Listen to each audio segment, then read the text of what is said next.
What if the greatest love of your life simply vanished? In 1971, a young American soldier named Rich Allen was only 19 years old when he arrived in Da Nang. Amid the chaos of war, he found something he never expected: love. Her name was Huang. She was his age, full of life, and in her eyes he saw a future worth fighting for. They made plans, whispered promises, even prepared the paperwork for her to follow him back to America. But then, as quickly as love bloomed, it was torn apart. Orders came. He had to leave immediately. No final letter, no chance to return. For decades, Rich believed that love had been lost to war, buried beneath silence and memories, until 40 years later, when a letter arrived. A letter from a young woman who called him father.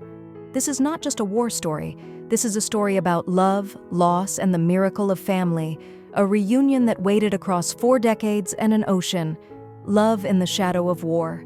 The year was 1971. For most 19-year-olds, life back in America meant college, weekend drives, and rock and roll. But for Rich Allen, life meant an M48 tank in the heat of Vietnam. Da Nang was noisy, crowded, and always tense. But even there, amid the distant thunder of artillery and the constant reminder of war, something extraordinary happened. He met her. Her name was Huyen Thi Huang. She was 19 too, with gentle eyes, a shy smile, and a spirit stronger than the times she lived in. Rich remembered the very first glance. Love at first sight, he would later say. And though they came from different worlds, they found a language that didn't need translation, the language of youth, of hope, of 2 hearts daring to dream. Their love was real, not the fleeting kind born from wartime loneliness, but something deeper. They spent hours walking the streets of Da Nang, laughing, planning, imagining a future together.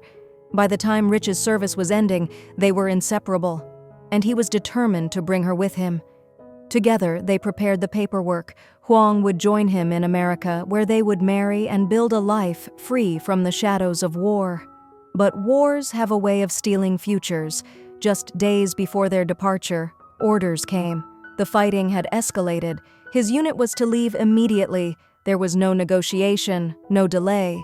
In a rush of panic and heartbreak, Rich and Huang said goodbye. Tears fell, promises were whispered. We'll see each other again. Somehow, and then he was gone. Back in America, Rich tried everything he could to reach her. But the war was ending for America, and doors to Vietnam slammed shut. Letters could not be sent. Phone calls were impossible. And as he would later learn, Huang destroyed every document tying her to him. Perhaps out of fear, perhaps out of despair. Rich was told simply, life goes on. But how does one move on when half your heart is still across the ocean? He buried the memories as best he could. But sometimes, in the quiet of night, he swore he could still hear her voice, still see her face. And though he tried to build a life in America, a part of him always longed for Da Nang, the letter that changed everything. Decades passed. Rich grew older. The war became history books, photographs, and faded memories. He seldom spoke of Huang, perhaps because it hurt too much, perhaps because it felt like another life entirely. And then, one day, his mother called him. She had received a letter. The handwriting was delicate, careful, the words written in English, but with a certain rhythm that wasn't American. It began, "Dear Mr. and Mrs. Allen, I hope you read this letter with the same joy I feel in writing it, and I hope you can help me find my father. I was born in Vietnam in 1972. Rich froze. Born in 1972? That was the year after he left. He read on, his heart pounding. The young woman's name was Lena, her mother's name, Huang. The realization crashed into him. The love of his youth had not ended with goodbye. Their love had left behind a daughter he never knew existed. Rich later confessed that in that moment, he felt his breath leave his body. Decades of silence unraveled in an instant. He had missed her first steps, her first words, her birthdays, her entire childhood. He had been a father all along and never knew. Lena, meanwhile, had grown up in Vietnam carrying her mother's name. She knew little about her father, only a single clue: a photograph of a woman, Rich's mother, with the words San Jose, California scrawled on the back. That was all Huang had left her. At 16, Lena had immigrated to America under the Amerasian Homecoming Act, a law that allowed children of American soldiers and Vietnamese mothers to resettle in the U.S., but even then, she had no way to find him. For years, she searched. It took decades of persistence, of following the faintest leads. And finally, a letter reached Rich's mother. Rich wasted no time. He boarded a plane to Texas, where Lena lived. He would later say that the first moment he saw her, all doubts disappeared. There was no need for DNA tests.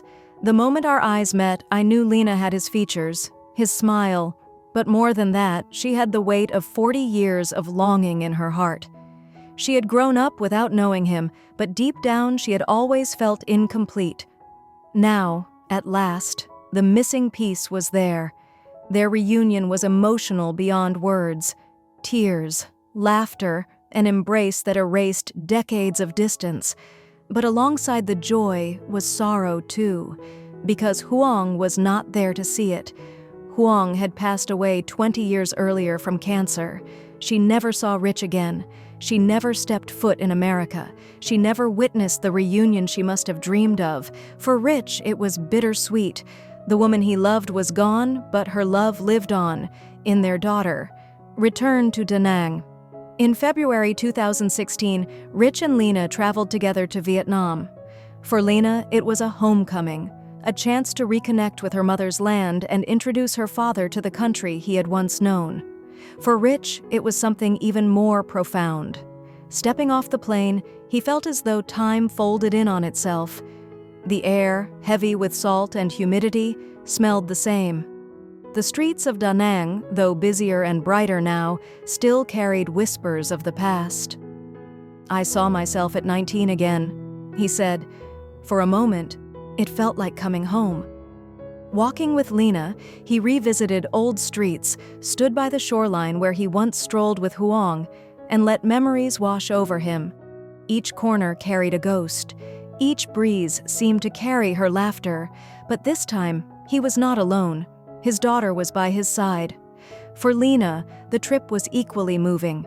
She had grown up hearing fragments of her mother's love story, stories of a young American soldier, of promises cut short by war. Now she could walk those streets with him, see the places where her own life had quietly begun, even before she was born. That journey bound them together in a way words never could. Rich returned to the U.S. for a time, but something had changed. He began to dream of Vietnam again. Not nightmares of war, but dreams of peace, of belonging. The country no longer represented loss. It represented rediscovery. By late 2016, Rich made his decision.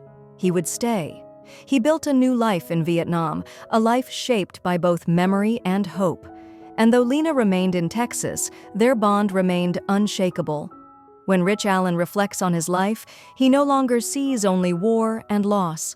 He sees destiny, a love that endured and a family restored. For 40 years, he believed his story with Huang ended in heartbreak, yet love left behind a daughter who never stopped searching. When Lena finally found him, it healed decades of silence. For Rich, holding her was proof that love never truly disappears. Today, he walks Vietnam's streets with sorrow for the past, but joy for the present.